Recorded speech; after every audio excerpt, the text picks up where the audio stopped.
ตัวฟรีกิจกรรมเข้ามาใหม่ที่จริงตัวฟรีมันมา2รอบแล้วแต่เฮาบ่มีเวลาตัดคลิปลงเฮาเลยจะเอามารวมเป็นคลิปเดียวเลยคลิปนี้อาจจะดนหน่อยนึง 6-7 นาทีเพราะว่าเฮารวมตัวฟรีมาทั้ง2รอบเลยเป็นกิจกรรมมาใหม่เนาะเฮาบ่ได้ติดตามว่ามันเป็นกิจกรรมอีหยังเพราะว่าบ่ได้เข้าลิ้นโมบายมานี่2 เดือนละมีแต่เข้ามาล็อกอินแล้วก็เข้ามาเติมซื่อๆแล้วก็มาเบิ่งกิจกรรมเข้ามาใหม่ว่ามีหยังมาแน่เฮาก็เติมเอาบางตัวอันนี้เติมเอา200กว่าเพชรได้มาประมาณ20ปลายตัวกิจกรรมนี้1สกินใช้ประมาณพอๆกับฮันเตอร์ฮันเตอร์เลยเพราะว่าซุ่ม10ครั้งมันใช้450เพชรคือกันแล้วก็การที่จะแลกได้ตัวนึงก็ใช้ 1,200 แต้มคือกันเลยอาจจะใช้2-3,000เพชรตัวนึงสกินคือกันอันนี้เว้าเรื่องสกินแรกที่มันมีตัวฟรีมาซอยเพราะว่าถ้าเติมเอาตัวฟรีทั้ง2รอบก็จะได้แต้มประมาณ7-800แต้มส่วนอีก400แต้มเฮาก็ไปเติมเอาเพชรซุ่มเอาซุ่มมื้อละ25เพชรก็ได้ถ้าใครใจฮ้อนก็กด10เทื่อ450เพชรเลยรวมๆก็อาจจะเบิด2-3,000เพชรบางเทื่อดวงสวยก็อาจจะ 4,000เพชรรวมทั้งตัวฟรีอันนี้แม่นสกินแรกส่วนสกินต่อไป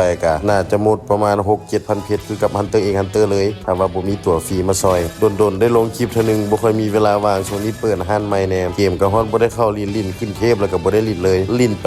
70-80แมตช์อนาคตถ้าว่างๆอาจจะกลับมาลิ้นถ้า ID ขายบ่ออกส่วน ID น้อยหันเฮาคิดไปคิดมาเฮาว่าจะบ่ขายแล้ว ID น้อยเฮาว่าจะเก็บไว้ลิ้นเองส่วน ID ที่จะขายอีหลีแม่น ID ใหญ่ที่เก็บไว้ก็เสียดายเพราะว่ามันมีสกินหลายแล้วช่วงนี้ก็เวียกหลายเนี่ยบ่ค่อยมีเวลาเข้ามาลิ้นก็เลยว่าเสียดายมันเดี๋ยวหาเวลาว่างๆมาโพสต์ขาย ID ลากออกเคยโพสต์ไปเทื่อนึงแล้ว40ล้านมีคนโอนจองแล้วแต่เขาเจ้าบ่มาเอาเฮาก็เลยมาสิมาโพสต์ขายใหม่เฮาเติมอัดไปหลายสกินเพิ่มมา40สกิน50สกินเติมอัดไป10ล้านอาจจะเพิ่มจากราคาเดิม40ล้านอาจจะเพิ่มเป็น45ล้านเพราะว่าเครื่องอีหยังในตู้ก็หลายขึ้นหลายหลังจากนี้ไปอาจจะบ่ได้เติมอัดเอาคือเก่าแล้วเพราะว่าบ่ค่อยมีเวลาลิ้นแล้วก็เซาลิ้นแน่ ID ล่างนี่จังได๋ก็ได้ขายออกเพราะว่าบ่มีเวลาลิ้นเสียดายมันสิกินหลายสิเก็บไว้แต่ ID สำรอง ID 1เอาไว้ลิ้นยามเวลาเหงาๆที่จริงเฮามี3 ID ตามที่ทุกคนฮู้หั่นแหละID สำรองเขาตัว1หันขายออกแล้ว6ล้านส่วน ID สำรอง ID ที่2ตัวขายไป4ล้านนี่ก็มีคนถามแล้วแต่ว่าเขาเปลี่ยนใจมาบ่ขายเขาไปแลกเอาจอนสันก็ไปแลกเอาก่อนฮันเตอร์ฮันเตอร์แล้วย้อนว่าจะเก็บไว้เป็นที่ระลึกเอาไว้ลิ้นย้ำเหงาเก็บไว้ก็เก็บไว้ ID น้อยสุดนี่แหละจึงบ่เสียดาย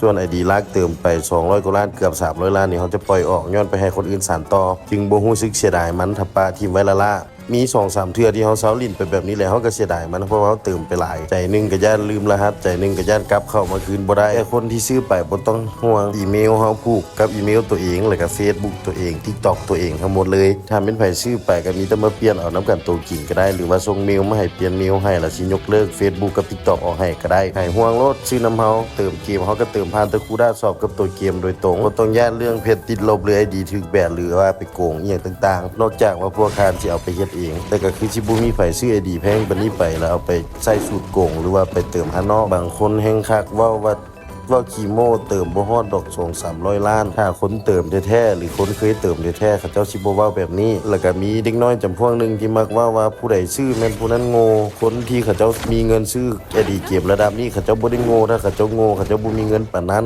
คนที่ซื้อได้นึงต้องเป็นเจ้าของธุรกิจหรือว่าหาเงินเก่งระดับนึงจึงจะมีเงินซื้อ ID ระดับนี้คนที่เว้าให้เขาเจ้าหันยังบ่มีเงินฮอด 1% ของเขาเจ้าสำหันแล้วก็มีคนอีกจำพวกนึงที่ว่าเติมเกมหลายปานนี้เอาเงินไปเฮ็ดอันอื่นดีกว่ามันก็ขึ้นนำความสุขของแต่ละคนเนาะเขาเติมเขาก็บ่ได้เติมรวดเดียวบ่ได้เติมอัด100-200ล้านบาทเดียวบางคนเขาก็เติมลิ้น1ล้าน2ล้าน3ล้านหรือว่าอาจจะเป็นหลักแสนก็แล้วแต่อารมณ์เขาเจ้าบ่มีไผสิมาเติมหลัก100ล้าน200ล้านบาทเดียวดอกยกเว้นยูทูบเบอร์คนไทยถ้ายูทูบเบอร์คนไทยนี่เชื่อแน่นอนว่าเขาเจ้าเติมเทื่อนึงบ่ต่ำกว่า100-200ล้านยกตัวอย่างกายงิดเนาะแล้วเติมคลิปนึงก็100,000 บาท200,000 บาทตามสุดก็3-4 หมื่นบาทฉะนั้นอย่าไปดูถูกคนอื่นอย่าไปด่าคนอื่นว่าซื้อ ID ซำนี้โง่เติมซำนี้โง่เติมหลายปึกคนที่มักด่าคนอื่นว่าโง่ว่าปึกนี่แม่นพวกขี้อิจฉาพวกเกลียดคีย์บอร์ดบ่ต้องไปสนใจเขาเจ้า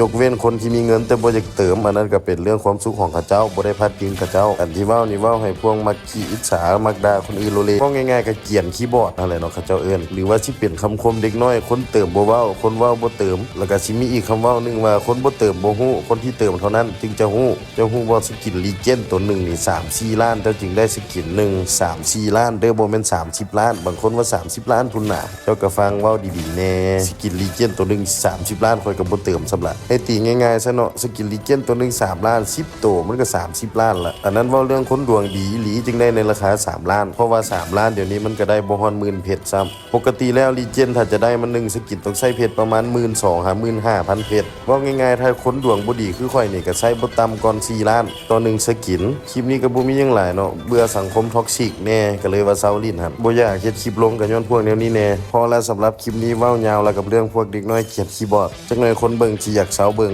น่าจะมีหลายคนละกดออกละคลิปนี้ก็เติมไปทั้งหมด4รอบเพราะว่า2 ID 1 2รอบเพราะว่าตัวฟรีมันมา2รอบต่อ ID เติมไปรวมทั้งหมดประมาณ400,000นี่ล่ะ2 ID ตัวฟรี4รอบ2รอบซะเนาะก็ง่ายๆก็รอบละ100,000ต่อ1 ID ก็คุ้มอยู่เนาะเบิดไป ID ละ200,000แต่ได้แต้มมา800แต้มเติมเพชรตุนไว้เพิ่มจะอีก500 1,000เพชรสูงไปมื้อละ25เพชรก็น่าจะได้1สกินพอดีก่อนจะจากไปก็ขอฝากเพจและฝากห้านขายคอมพิวเตอร์แล้วก็เพจเกมแล้วก็เป็นเพจขายเครื่องของเมียเขาเองเพจหลักของเขาจะชื่อว่ามิสเตอร์บอสจำหน่ายคอมพิวเตอร์จะขายคอมพิวเตอร์ PC ตั้งโต๊ะโดยเฉพาะอัพจัดสเปคหรือว่ามีคอมโพสขายในเพจมือ1และมือ2มีครบชุดถ้าใครอยากมาเบิ่งเครื่องตัวจริงสามารถมาเบิ่งอยู่หน้าห้านเขาได้บ้านหัวขวางเมืองนาเซทองแข่งนครหลวงเวียงจันทน์ส่วนเพจเกมกับมิสเตอร์บอสเกมเมอร์คือ TikTok เลยแล้วก็เพจขายเครื่องห้าน BSPJ Shop ขายทุกอย่างมีตั้งแต่ขนมไม้สแน็คมีตั้งแต่เกมบอยมีลำโพงไฟปาร์ตี้มีทุกอย่างที่เจ้าต้องการซื้อห้านก็บอกไว้อยู่แล้วเนาะว่า BSPJ Shop ขายทุกอย่างสามารถมาอุดหนุนเขาได้ทั้ง3ช่องทางที่1ขายคอมช่องทางที่2ขายทุกอย่างช่องทางที่3ขายเกมแต่บ่แม่นพอค่าขายเกมขาย ID ตัวเองนี่แหละออกนะบ่ได้รับซื้อเลยครับขาย ID เกมเด้อเป็นของตัวเองทั้ง3 ID